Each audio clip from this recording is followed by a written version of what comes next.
Judges 31 akong masahon. Dili naman imong man kay natong oras po. Abit naman po. Okay?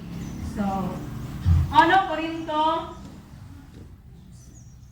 10:31. Okay, ningon siya diri sa 31 mga kaigsunan. Hallelujah. Okay. Busa.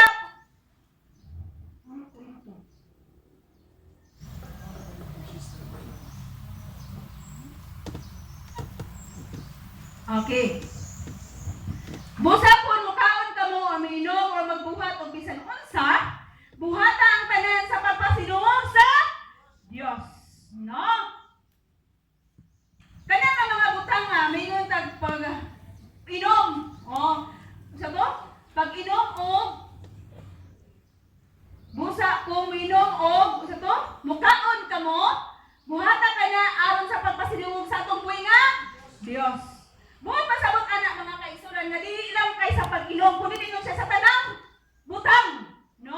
Ngayong pagabuhaton, pasalamati o pasilunggi ang atong buhi nga Dios. Okay.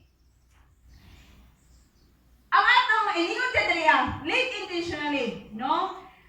Lead intentionally with wisdom. Nga aduna tay magpuyot kita nga aduna tay katuyuan diha sa atong ang natay diha sa kaalam, no? No? Kinahanglan nga niyo siya diri. Words nga wisdom, mo kasabot ani is kaalam ni, no?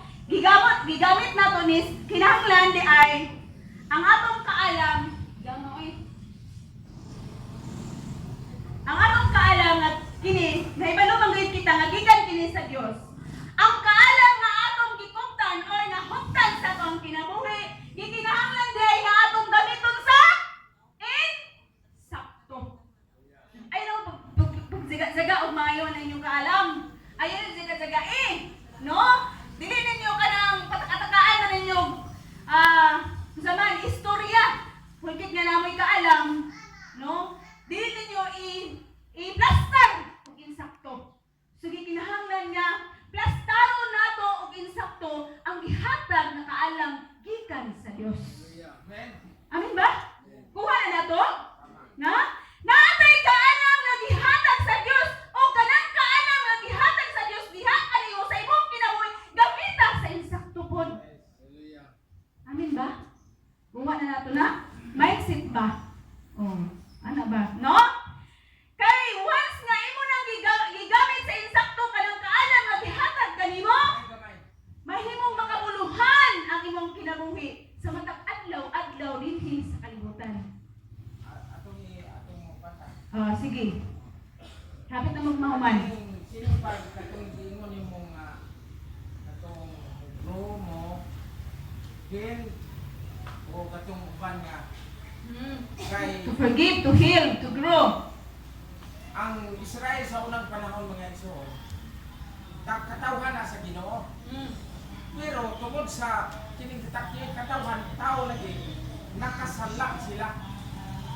Unya gitonglo apin ang ilang yuta. Pero kung sa naging sa Ginoo nasa first Chronicles Second Chronicles 7:14. If my people shall call by my name.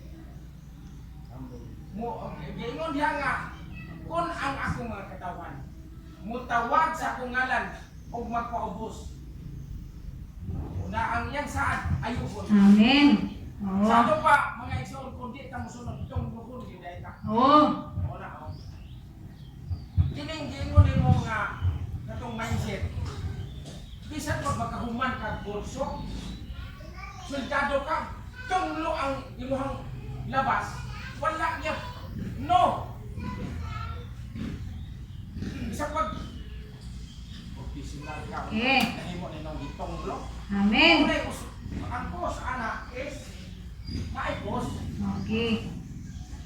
Kanabitaw ang Israel, katawhan sa Diyos, apan, hindi kanabang wa magtagad sa buloton sa Ginoo.